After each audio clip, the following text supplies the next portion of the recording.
Tá bom. Fala galera, bem-vindo ao canal Horror do Brando, e aqui quem fala é o Brando, novamente para falar com vocês sobre horror e trash. Nesse vídeo trazendo a parte 2 da saga Amityville, a incansável saga com mais de 60 filmes envolvendo a Casa Assombrada, em que cada filme vai descendo cada vez mais no fundo do poço até chegar no quinto dos infernos. Então, por causa disso, eu peço que deixe um like, se inscrevam no canal se for novo e também de hypar o vídeo para poder me ajudar. Ok? Agora vamos para uma nova saga.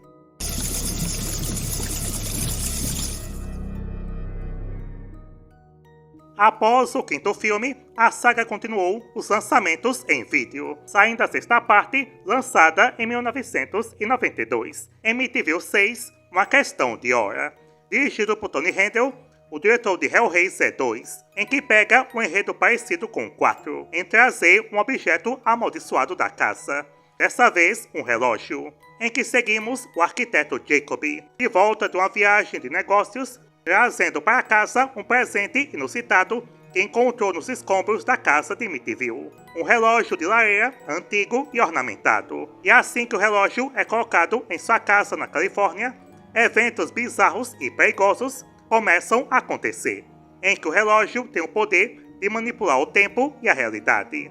E nisso, o Jacob acaba sendo atacado por um cachorro, ficando com a perna ferida, e ao ficar na cama para se recuperar, a sua personalidade vai ficando mais obsessiva e hostil. E a sua filha Lisa também muda, ficando mais sádica e pervertida, trazendo vítimas para casa.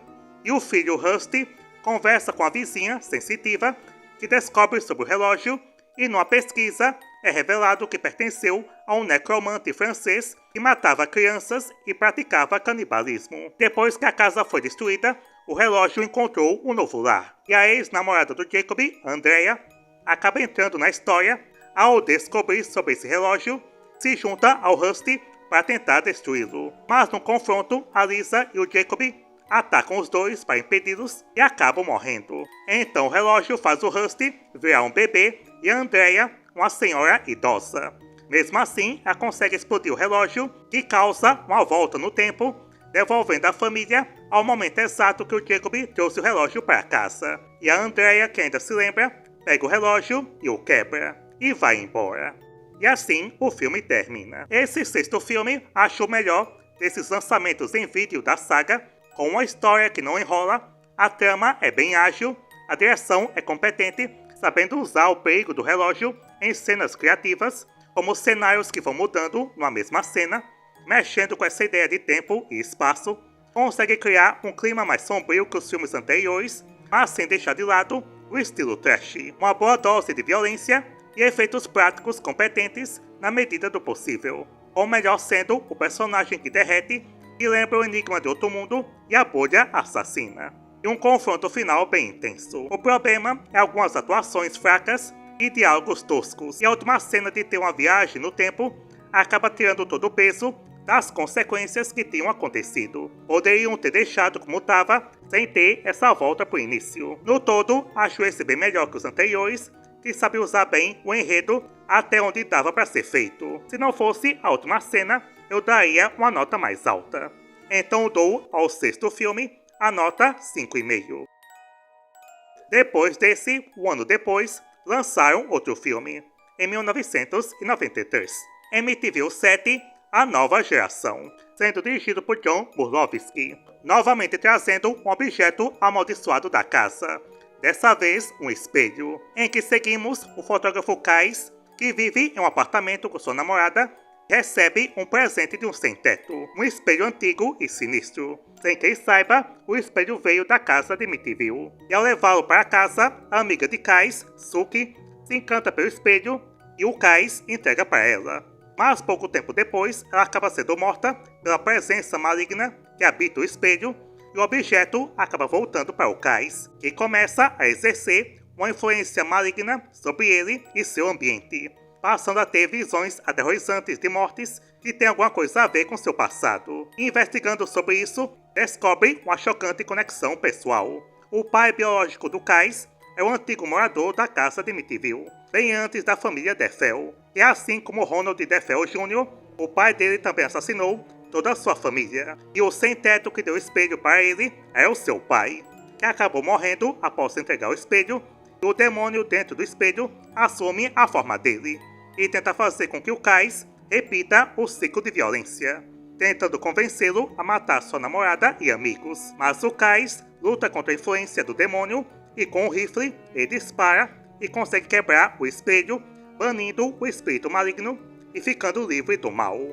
Esse sétimo filme, também gostei dele, só não tanto quanto o 6. Começamos com os prós, a direção desse também é boa, sabe criar uma atmosfera ainda mais pesada, mexendo com o terror psicológico e cenas que misturam realidade com ilusão.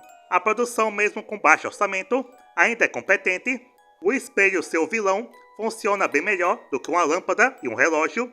A violência é bem gráfica e tem uma das mortes mais brutais da saga, com a cabeça explodindo com um tiro de rifle, que me surpreendeu, e tá cheio de rostos conhecidos no elenco. Tem o David Naughton, que fez um lobisomem americano em Londres, o Terry O'Quinn, que fez A Hora do Lobisomem e a série Lost, a Lin Shaye, da saga Sobrenatural, e a Julia Nixon Soul, que fez Rambo 2, A Missão. Já os contras do filme é as conveniências bem forçadas, como do Kais encontrando o seu pai do nada, como sem-teto, e já entrega o espelho, que a cena é feita como se fosse algo aleatório e não algo premeditado. O Kais também é um protagonista bem burro e com pouco carisma, além de matarem a melhor personagem muito cedo no filme, a Suki, que tinha uma personalidade melhor. E o final é bem simples, sem muita tensão ou reviravolta. Então acho inferior ao 6, mas ainda acho um filme legal no que se propõe, e dou a ele a nota 5. Depois desse, demorou um pouco para sair o próximo, lançado em 1996, MTV 8, A Casa Maldita, dirigido por Steve White, dessa vez trazendo outro objeto amaldiçoado, uma casa de bonecas, em que seguimos a família Martin, composta pelo Bill e sua nova esposa Claire, que se mudam para a nova casa construída pelo próprio Bill, e com eles vão os filhos do Bill, do primeiro casamento, Jessica e Todd, e o filho da Claire, Jimmy, cujo pai é um soldado que morreu numa batalha. E assim que se instalam, o Bill encontra no galpão uma casa de bonecas que é uma réplica exata da casa original de MTV, e ele a dá de presente para Jessica. E a casa de bonecas logo se revela um canal para uma entidade demoníaca. Com eventos que acontecem na casa de bonecas, começam a refletir na casa real. A lareira da casa de bonecas acende e a casa de verdade também, e assim por diante.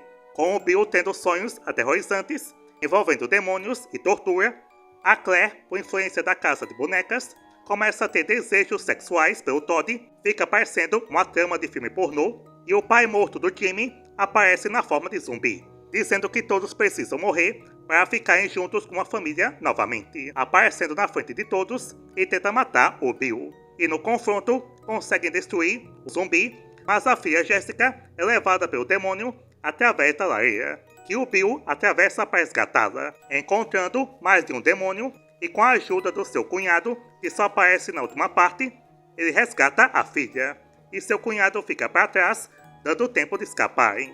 E o Bill pega a casa de bonecas e a joga na lareira, e foge da casa e explode no processo, se livrando do mal. Esse oitavo filme é mais inferior aos outros, tem bons momentos, mesmo assim as falhas são maiores. Os filmes anteriores, você sabia de onde vinham os objetos amaldiçoados. Nesse aqui só aparece essa casa de bonecas e pronto, não se sabe quem fez. Se foi o demônio, seria algo muito engraçado ele construindo uma casa de bonecas. Ao invés de assombrar pessoas, deveria ter aberto uma loja de brinquedos, porque ficou muito bem feita. Os personagens são bem chatos, principalmente os filhos, tipo o Todd, com um drama adolescente irritante. Algumas tramas são abandonadas, tipo a coisa de em sexto lugar, e parece que vai servir para alguma coisa impactante no final, mas é deixado de lado. E a primeira parte é bem lenta, com poucas coisas acontecendo. O que salva o filme é a última parte, que deixa de ser um filme de casa assombrada e vira uma espécie de Evil Dead, com mortos-vivos e demônios, com efeitos práticos bons, mesmo com baixo orçamento, deixando o filme bem divertido. O ruim é que poderiam ter aparecido mais, e parecido com Evil Dead, faltou um banho de sangue. Mesmo assim, por conta desse final, vale a pena uma conferida sem compromissos. Dou a ele a nota 4,5. Depois desse, tinham parado de fazer filmes de MTV, passando alguns anos sem um novo capítulo. Até que nos anos 2000, após o sucesso do remake do Massacre da Serra Elétrica, decidiram fazer também um remake do filme original, produzido pela Platino Dunes, a produtora do Michael Bay, tendo um orçamento de 19 milhões, bem mais alto que todos os outros, e lançado em 2005, Horror em MTV, sendo dirigido por Andrew Douglas. A trama é parecida com a original, com algumas mudanças, começando com Ronald DeFeo Jr. matando toda a família e sendo preso. E assim, um ano depois, o George e a Kate Lutz compram a casa em MTV por um preço baixo, estando cientes dos assassinatos cometidos na casa, e se instalam nela com seus 3 filhos, frutos do casamento anterior da Kate.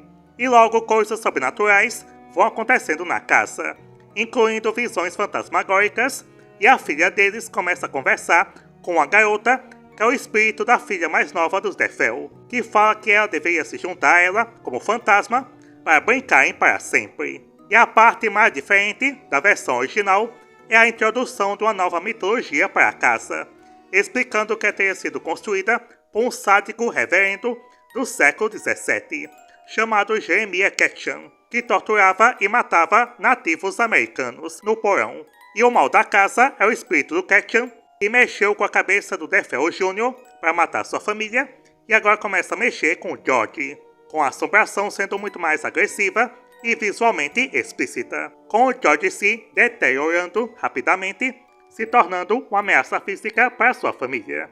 E após 28 dias na casa, a Kate, descobrindo tudo isso, tenta ir embora com seus filhos, e o George, totalmente enlouquecido, tenta matá-los com um rifle e depois com um machado, numa intensa perseguição.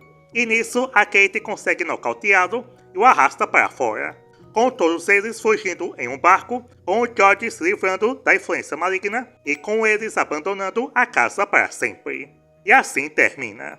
Esse remake eu acho melhor que o original, por não enrolar muito na história, com cenas desnecessárias e ritmo arrastado, como a versão de 79.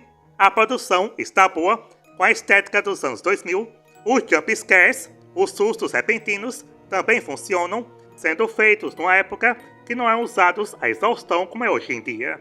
A direção é básica, mas sabe criar o clima de terror que tinha se perdido nos anteriores. Também é bem gráfico na violência, sendo esse o mais extremo da saga. E as atuações estão boas, com a Melissa George fazendo a Kate Lutz, a atriz que fez muitos outros filmes de terror na época, Turistas, 30 Dias de Noite e Triângulo do Medo, e aqui eu achei a personagem mais bem aproveitada que na versão original. O Ryan Reynolds, o Deadpool, mais conhecido pelos papéis de comédia, aqui ele mostra que consegue fazer um papel sério, como George Lutz, mudando de personalidade gentil para agressivo. O lado ruim do filme é que no original a casa é melhor usada, fazendo dela uma criatura.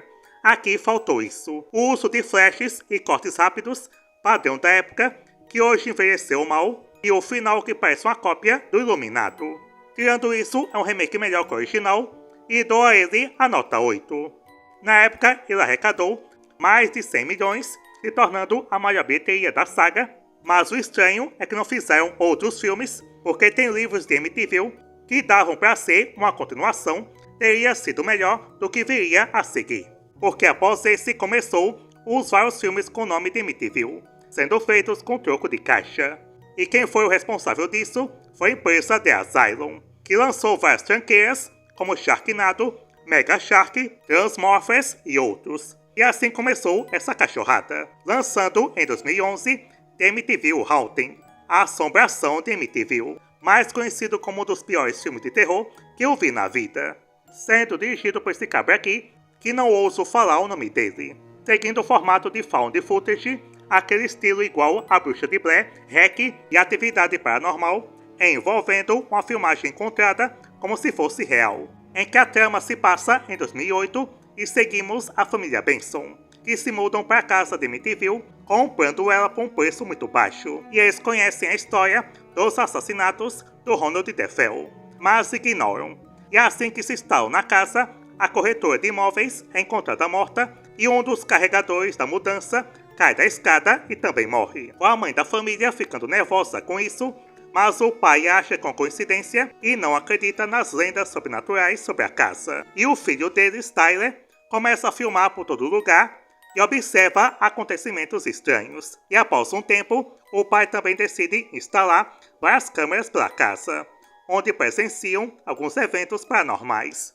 E a filha mais nova da família, Melanie, conversa com uma entidade chamada John Matthew, um dos irmãos que o Defel matou. Mas mesmo com os eventos paranormais acontecendo na frente deles, incluindo outras mortes, o pai não quer sair da casa, querendo se manter firme. E após muita enrolação, o filme lembra que precisa terminar logo, e outra entidade na casa mata a mãe, o Tyler e a filha mais velha. E a mais nova esfaqueia o pai na cama e assim desaparece, não sendo mais encontrada. Esse filme é horrível, nada se salva, uma produção muito amadora, sendo até então o pior found footage que eu vi. Os personagens horríveis, principalmente o filho Tyler, o moleque chato, fica enchendo o saco de todo mundo, filmando tudo que encontra, e você torce para ele morrer o quanto antes. Mas infelizmente só morre no final.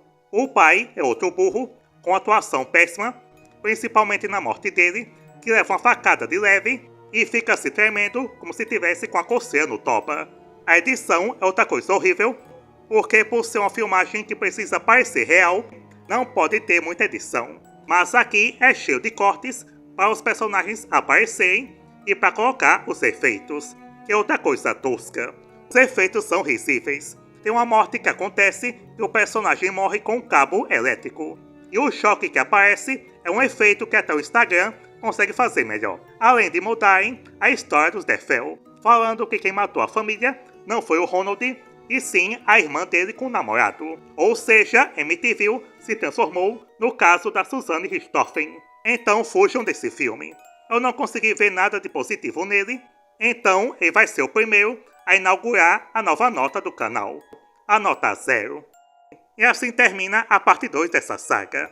Após essa, só vou lançar mês que vem, porque preciso de um tempo para processar.